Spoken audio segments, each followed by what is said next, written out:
Olá, bom dia. Está começando mais uma edição do programa Resenha. Hoje, 20 de março, completa um ano do primeiro caso da Covid-19 aqui no Maranhão. Neste período, foram muitos desafios. Hospitais ficaram superlotados e os profissionais da saúde tiveram que enfrentar uma verdadeira batalha para salvar vidas. Para falar sobre como foi todo esse tempo, que, diga-se de passagem, ainda não acabou, a gente recebe hoje no programa duas pessoas que viveram toda essa situação bem de perto. O doutor Edilson Medeiros, que é diretor-geral do Hospital Carlos Macieira, e a doutora Joyce Santos Lages, superintendente do Hospital Universitário. Aqui conosco também o jornalista Eduardo Bueno, que você já conhece muito bem. Seja bem-vindo, Eduardo.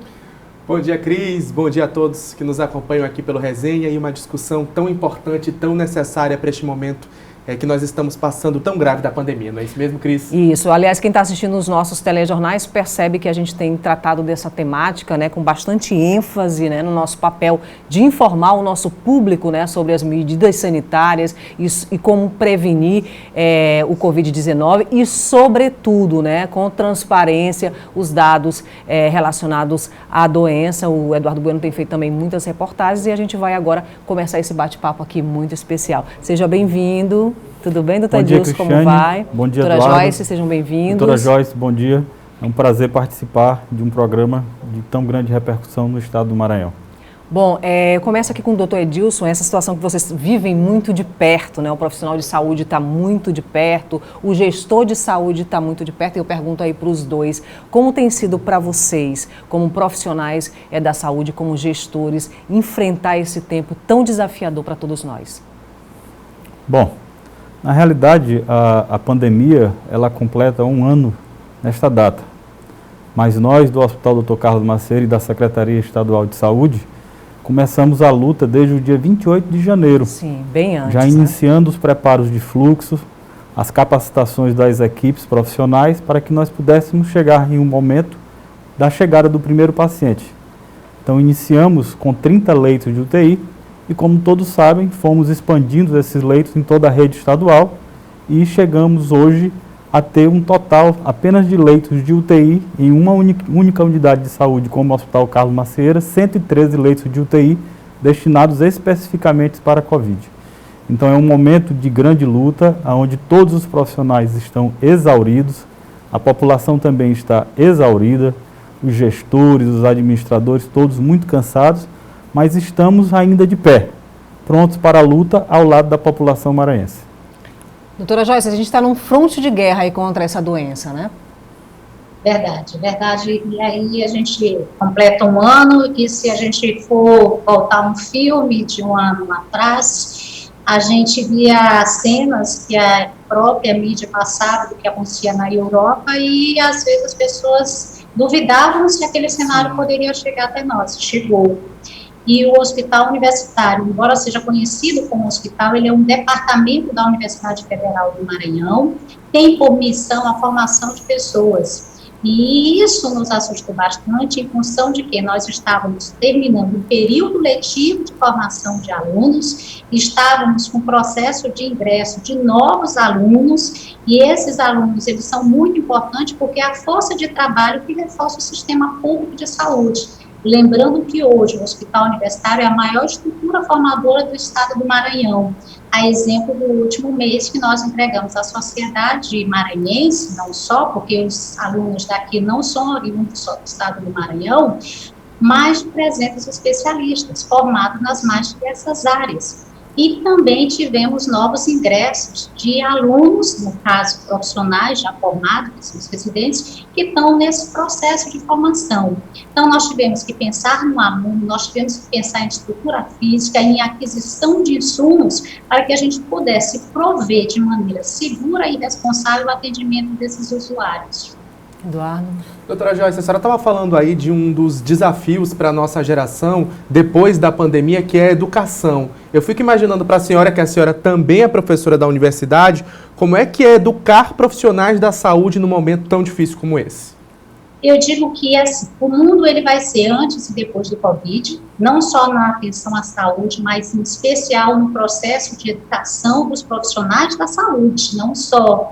Então, nós estamos reaprendendo, nos reeducando.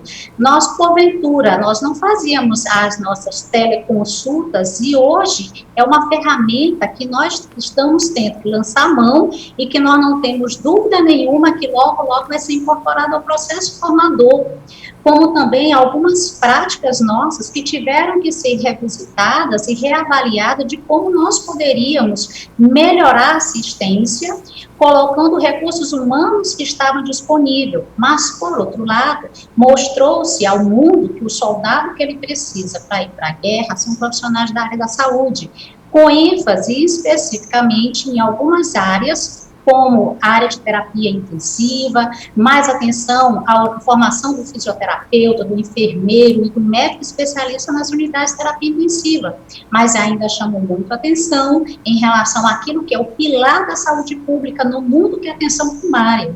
Se nossa atenção primária tivesse reforçada, se a nossa atenção primária desse resposta, e eu falo de maneira global, talvez nós tivéssemos evitado alguns eventos que hoje nós padecemos em função deles. Eduardo, é bem complicado porque a gente vê esse profissional de saúde, é profissional de saúde de diversas áreas, né? Todo mundo ali junto no combate a essa pandemia. Doutor Edilson, eu penso que tenha sido uma das questões mais difíceis, né? Que é treinar esse profissional para lidar com uma pandemia, porque as pandemias, a gente olha para elas de modo muito distante, elas estavam aí na nossa história, né? A peste negra e tantas outras doenças que a gente olha ao longo da nossa história. Como foi esse momento? Deve ter sido um momento muito desafiador para o hospital e para a estrutura de profissionais de vocês, né? Acho que o mais importante, Cristiane e Eduardo, é saber que todos os profissionais, independente da sua especificação técnica, estão habilitados como médicos a trabalhar em áreas.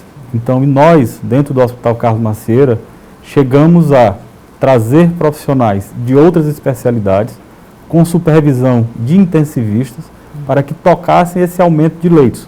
Então, a formação da unidade, ela foi mantida, a qualificação dos profissionais, ela foi mantida e o tratamento de excelência da unidade também mantido.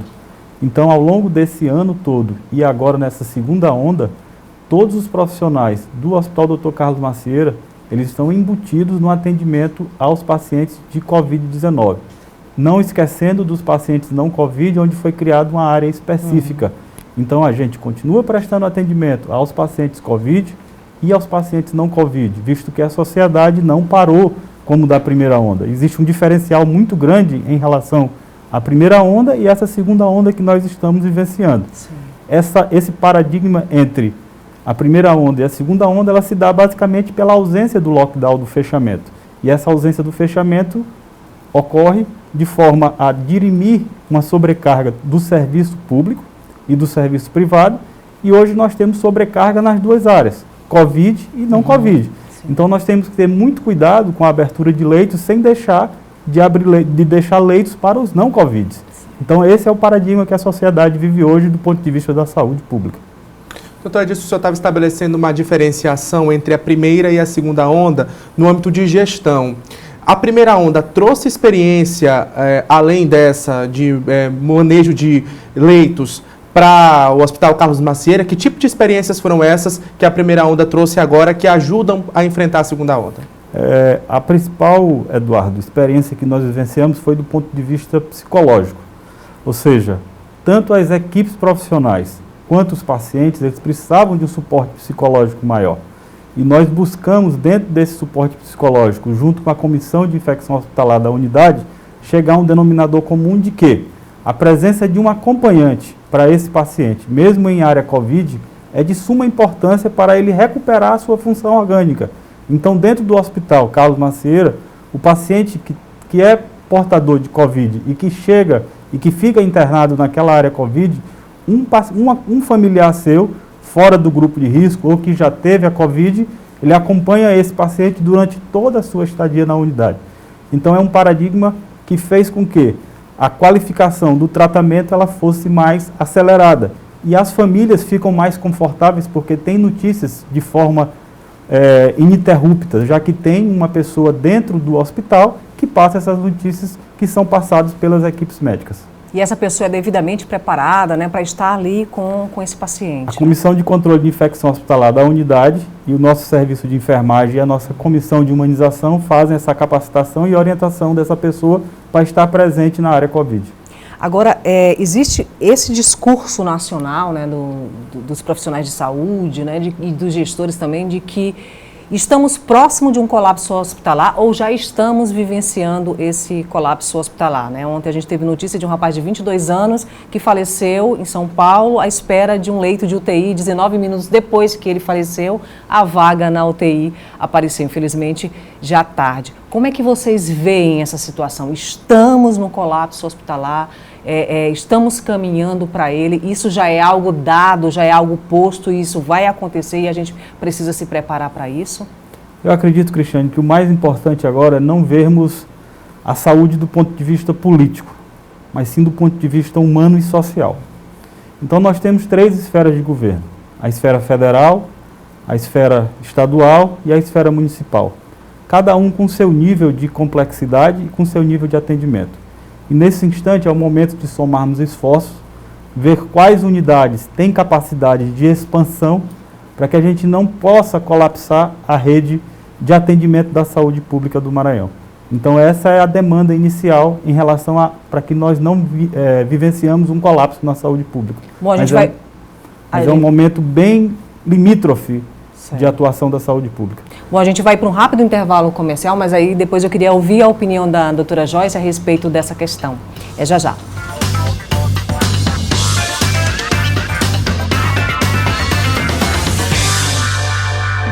De volta com o programa Resenha, a gente continua aqui o nosso bate-papo falando sobre Covid, dia 20, quando foi detectado ano passado o primeiro caso de Covid no Maranhão. Doutora Joyce, a gente falava sobre essa questão do colapso na rede hospitalar e que já há um discurso nacional de que a gente está vivenciando esse colapso. A senhora que está em uma outra esfera, né, no hospital universitário, como é que a senhora percebe isso?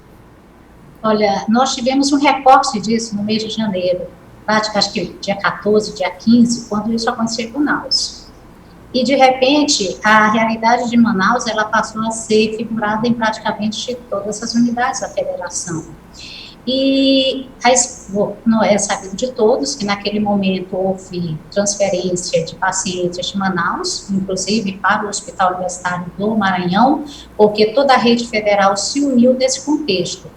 Hoje, a situação das unidades federadas, elas são distintas. Há unidades que já chegaram a um ponto de exaustão que elas não conseguem ajudar a si mesmo, em virtude de que, para atendimento da população, nós precisamos de leitos hospitalares, sim, mas esses leitos eles têm que ser providos de insumos, de pessoas, de estrutura capaz de atendê-los.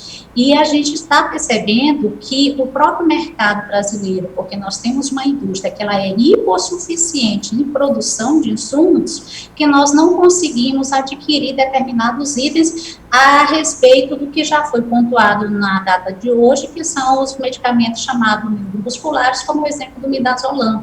Então, hoje, se você procurar comprar esse medicamento no mercado, você vai ter dificuldade porque está faltando matéria-prima. Então, nós estamos chegando na exaustão por diversos motivos. E uma das coisas que está sendo colocado há muito tempo e que poderia ajudar, principalmente no que se refere ao momento que vivemos de novas cepas, é o distanciamento, é a utilização de máscara, é a lavagem das mãos. E aí, quando a gente vê essas medidas, elas foram medidas adotadas hoje, mas que lá no início do século passado, no período da gripe espanhola, também foram adotadas. Então, é necessário que as instituições, que o governo, de modo geral, todos façam a sua parte, mas é importante que a sociedade, de maneira particular, ela se sinta responsável e envolvida nesse movimento de salvar vidas. Porque um comportamento inadequado que eu possa ter, eu posso adoecer, sim, mas eu posso comprometer quantas pessoas. Sabemos que a cepa que temos, ela não só tem uma carga viral maior, mas ela tem um poder de transmissibilidade também maior. E isso compromete muito a estrutura do sistema público de saúde de modo geral. Eduardo. Doutora Joyce, queria perguntar agora para a senhora falou sobre Manaus, né, e toda a experiência que o Hospital Universitário Presidente Dutra aqui, o Hospital Universitário da UFMA, passou com relação à transferência de pacientes. As medidas que a senhora tem visto até hoje que têm sido tomadas, isso de modo geral no Brasil, são suficientes ou insuficientes para evitar que outras Manaus aconteçam em outras partes do Brasil? O que a gente tem percebido, e a gente fez análise de um documento já extraído dos dados da Europa e da América do Norte, é que a vacinação está fazendo uma diferença muito grande. Nós sabemos dos números e das taxas que foram mostradas na Itália, no próprios Estados Unidos, e que a gente está vendo que com a vacinação, o número de pessoas acometidas, ela diminuiu. Então, você pode adoecer depois que você vacinou? Sim, ninguém hoje absolutamente tem um carimbo dizendo, não vai adoecer, mas certamente você terá uma condição ou moderada ou leve da doença, que não é o que a gente está percebendo nesse momento. Nesse momento, já percebíamos, se for a nossa vivência com os pacientes de Manaus, nós estávamos encontrando pacientes mais jovens, não só, mas nos assustou já no mês de janeiro o número de crianças que Manaus tinha na fila de espera com o Covid esperando um leito de unidade de terapia intensiva. Nós acreditamos que as medidas a serem adotadas, elas são regulamentadas pela ciência, em especial pelos grandes pesquisadores, que eu acredito que o Brasil tem mentes notáveis. Exemplo das mentes notáveis que nós temos na nossa Universidade Federal do Maranhão, dos dados que, porventura, têm sido mostrados pelo grupo coordenado pelo professor Antônio Augusto, e digo que todas as nossas decisões do hospital universitário têm sido pautadas por este grupo, com o grupo que a universidade pautou não só para as medidas em relação aos alunos, como seria o andamento do semestre e da volta às aulas da nossa universidade, mas como também do hospital universitário.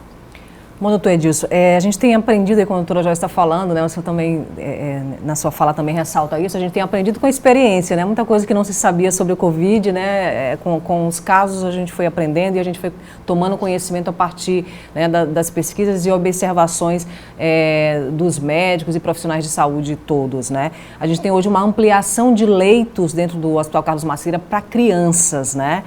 Até bem pouco tempo a gente não sabia se a gente pegava 2 vezes, não é isso, Bueno? O Covid, eu já peguei 2 vezes o Covid, não sei se posso pegar pela 3ª vez, né? O senhor relatava também que já pegou 2 vezes da 2ª vez, né? Foi bem mais grave, né? A respeito da questão infantil, né? Do cuidado, né? Com essa faixa etária, como é que tem sido hoje o atendimento no Carlos Macieira? Hoje, dentro do Hospital Carlos Macieira, nós somos a única unidade do estado do Maranhão a ter leitos destinados especificamente para crianças portadoras de síndrome respiratória aguda grave. São 9 leitos de UTI e 10 leitos de enfermaria. Mas em nenhum momento deixamos de atender aquelas crianças portadoras de cardiopatia congênitas, que também fazem procedimentos dentro da unidade. É bom frisar isso. Mas existe um incremento bem grande de novos casos nessa faixa etária, tá? Mas a maioria dos casos, eles estão cursando de forma leve a moderada, sem necessidade ainda de incremento de leitos nessa área. A parte mais preocupante realmente é a parte acima de 17, 18 anos, onde tem tido um crescimento exponencial de casos, pela facilidade de transmissão e pela dificuldade dos jovens em atender as medidas de contenção da transmissão, né? Que é evitar aglomeração, esse usar jovem máscara. Transita muito, né? Eles transitam entre todos os setores e acham que estão imunes. Ao chegar às suas residências, vão contaminar os mais velhos. E essa transmissão é que tem sobrecarregado todo o sistema de saúde. É bom frisar que, até para a gente poder aumentar a discussão aqui dentro da resenha, que as medidas tomadas pelos governos do Estado, elas estão em contradição às medidas tomadas pelo governo federal. Né? Então, as medidas tomadas pelo governo do Estado buscam um caminho técnico, um caminho científico, um caminho que nos faz, o Estado do Maranhão, ter os indicadores que temos de menor mortalidade do Brasil. Né? Em contrapartida, as medidas adotadas pelo governo federal, elas caminham em sentido contrário. Tanto é que o país está entrando em colapso. Todos os dias se vê o colapso da rede pública em determinado local. Não se pode negar isso. Vai haver colapso de medicamento, vai haver colapso de urnas funerárias, vai haver colapso de locais nos cemitérios em toda a nação. Isso é muito preocupante e a única forma de se fazer isso é solicitar à sociedade e reforçar o pedido que o governador fez de usar máscara, independente de qual grupo você seja, em quem você votou ou deixou de votar. Essa é a medida mais importante. Associar a isso, sair das aglomerações e fazer a higienização das mãos. Nós só temos esses caminhos para diminuir a taxa de transmissão e que a unidade não possa colapsar. Pois é, o senhor está falando de um tema bastante importante. Inclusive, no ano passado, o Supremo Tribunal Federal legislou sobre o assunto, né, definiu que estados, municípios e o governo federal têm autonomia para liderar toda a questão, né, enfim, medidas sanitárias. Então, o senhor acredita que está faltando, existe uma ausência de uma liderança ou de uma condução nacional para o enfrentamento da Covid-19? Eu acho que essa ausência da liderança nacional não sou nem eu que falo, é o país inteiro que fala. Então, nós precisávamos ter uma condução por parte do Ministério da Saúde com medidas mais claras, medidas mais específicas para todas as unidades da federação. Talvez com isso nós pudéssemos ter diminuído essa taxa de transmissão e não estarmos vivendo essa situação caótica da saúde pública em todo o Brasil. Mas cada um dos governadores estão tomando medidas restritivas e essas medidas restritivas, algumas delas estão sendo questionadas pelo governo federal, que mais uma vez procura o caminho contrário ao caminho que deve ser trilhado pela ciência, que é o caminho do uso da máscara, do distanciamento social e da higienização das mãos. A vacinação é o único caminho que tem para reverter indicadores. Nós aqui no Maranhão, apesar de já começarmos a ter vacinados pessoas de 75 anos para cima, ainda não temos indicadores que provem que houve diminuição de mortalidade dentro dessas faixas etárias, pelo menos dentro do Hospital Carlos Macieira e dentro da rede de saúde pública, esses indicadores ainda não se refletem. Podem ser que venham a se refletir a partir de abril, mas nesse instante ainda não reflete ainda, pela quantidade de vacinas serem insuficiente para atender a demanda da nossa população. Bom, a gente está falando aqui de uma questão política, mas a gente também sabe que no Brasil quase tudo é judicializado, né? E a saúde também tem sido judicializada muito, né? O STF interferiu nessa questão, deu parecer para que os governadores tivessem autonomia, inclusive para a compra das vacinas, exatamente, né? Então a gente tem essa responsabilidade aí partilhada. Eu pergunto para vocês que são gestores de saúde, o lockdown funciona de fato? Ele tem resultado? Porque a gente tem visto aí em algumas cidades com situação que eu penso, a partir dos dados, em situações menos dramáticas do que a gente está vivendo hoje, por exemplo, na Grande, São Luís e Imperatriz, e que já estabeleceram lockdown e a gente aqui ainda não, né? Como é que vocês veem essa questão e a adoção dessas medidas? Cris, vou até me antecipar um pouco, depois passar para a doutora Joyce, assim. O lockdown, tecnicamente, é uma medida efetiva, sim, mas que precisa ter aceitação da sociedade. A sociedade vai aceitar esse lockdown? Um dos exemplos de maior sucesso que existe do lockdown é o lockdown que está sendo executado na Inglaterra, que é executado de forma paliativa, como está sendo executado o nosso aqui no Maranhão. Então, a gente espera colher esses frutos. Tanto é que hoje, pelos dados que nós temos no nosso grupo da Secretaria Estadual de Saúde, já diminuiu um pouco a pressão sobre as unidades de pronto atendimento. E a gente quer que diminua cada vez mais. Então, as medidas de prolongamento restritivas do governo do Estado, nós vamos ter um sucesso muito grande, porque foram adotadas na hora correta e no momento correto.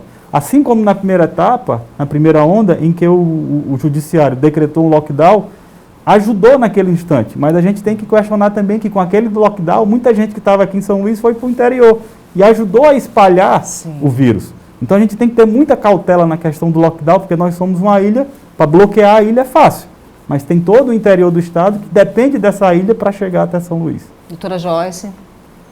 Bom, eu concordo com o que disse o colega, e tem um ponto que não adianta, no caso do Maranhão, fazer um lockdown, e eu tenho aqui do lado o Ceará, eu tenho aqui do lado o Piauí, sem falar aqui logo a questão das fronteiras, aeroportos, isso é algo que precisa ser colocado. Entretanto, nós entendemos que o distanciamento, que medidas que promovam o distanciamento, tenham que ser adotadas de maneira séria. Por quê? Por um motivo muito simples. O contato de uma pessoa com a cepa que tenha coronavírus com a cepa P1, ela transmite para 3 vezes mais. Isso nos preocupa porque essa celeridade E essa carga viral aumentada faz com que a gente tenha uma necessidade maior de rede de saúde e a gente já sabe que está chegando a uma exaustão. Então, por outro lado, uma preocupação que nós temos é daquele trabalhador informal. A gente sabe que está tendo ajuda do governo nesse sentido, mas ainda assim, existem pais de família que saem cedo, não é porque querem, que saem cedo porque eles precisam ganhar o pão nosso de cada dia. Entretanto, eu já não advogo daqueles que ao final do dia precisam fazer uma caminhada, tomar um showzinho, passear no shopping. Isso pode ficar para depois. Nós agora precisamos cuidar de nós e cuidar do outro. Muita coisa a gente pode fazer depois, né? O importante agora é salvar vidas. E a gente agradece muito a vocês e espera poder contar com vocês aqui mais uma vez no Resenha e nos nossos outros programas. Muito obrigado, Cris. Muito obrigado, Eduardo, por participar. E a gente espera colaborar com a sociedade maranhense, com a sociedade brasileira, diminuindo esses indicadores terríveis de mortalidade. E o Maranhão, apesar de ser um estado pobre, está dando exemplo para o Brasil no combate à pandemia que vivemos. Doutora Joyce. Nós agradecemos a oportunidade, em nome do Hospital Universitário da Universidade Federal do Maranhão, de partilhar esse momento. Agradeço a você, Eduardo, a você, Cristiane, pelas considerações. A gente acha que essa troca é importante para que a sociedade seja esclarecida. Agradeço o colega Edilson por partilhar esse momento e pedir à sociedade, por favor, cuide de si e cuide do outro. Isso é muito importante nesse momento. Eduardo, muito obrigada pela tua participação aqui no Resenha. Cris, eu que agradeço poder participar mais uma vez aqui do Resenha, né? E lembrar desse momento de união, né? A gente precisa estar unido, porque se a gente estiver unido, a gente com certeza vai conseguir passar por isso e vencer essa pandemia. Então, um ótimo sábado para você, a gente vai ficando por aqui, um ótimo final de semana e que a semana comece aí com boas notícias.